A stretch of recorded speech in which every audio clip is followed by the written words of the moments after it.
Apple to announce the next generation iPhones next month. Robert Downey Jr. is HTC's new marketing strategy, and Sony will bring some high-end camera adapters after all. I'm Jaime Rivera, and no, sadly Michael Fisher has already confirmed that he will not be wearing his Iron Man suit for this HTC gig, but this is Pocket Now Daily.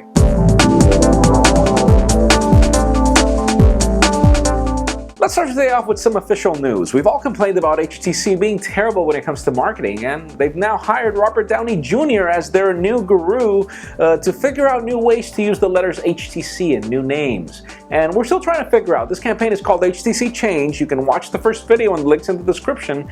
And so far, even though it's not as funny as we expected, it still is a step in the right direction. Great to see that, HTC. And on the unofficial news that are still cool, we finally get the first press renders, or at least the leaked ones of the HTC One Max, and it looks like an HTC One. So links in the description to see that as well. Now, even though HTC put the rumors to rest about the company being sold, the company that's actually making it a strategy to get sold is BlackBerry. They just published their new thoughts on what to do to get the company back in the game, and since their BlackBerry 10 launch was terrible, apparently one of the things that the company is considering is a buyout, and it begs to wonder which company will buy BlackBerry. Stay tuned for that. Now, we're just a couple of weeks away from IFA in Berlin. We know that the Samsung Galaxy Note 3 is going to be one of the first phones to get announced, but we hadn't really landed some official specs, or at least from a trusted source as we have today. And listen to this, I'm just going to say a couple of things.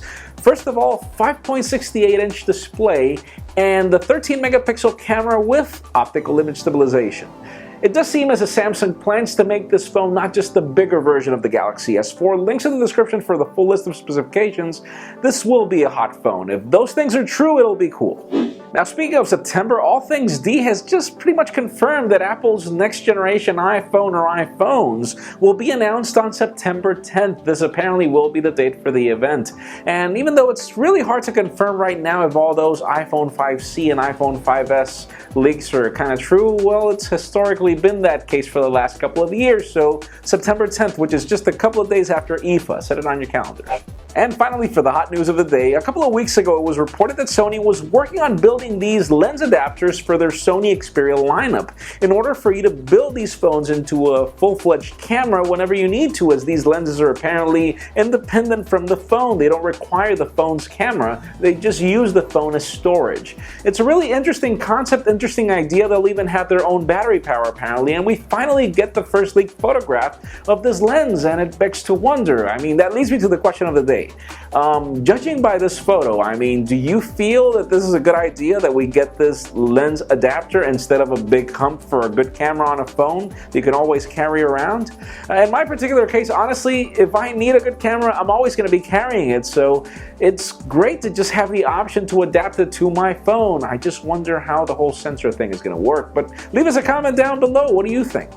And friends, as always, if you want earlier news before this video gets recorded, you can also follow us on PocketNow.com and subscribe to our YouTube channel as well. You can also follow me on Twitter at Jaime_Rivera. Please give this video a thumbs up if you like what you saw. I am Jaime Rivera. Thank you very much for watching. See you tomorrow.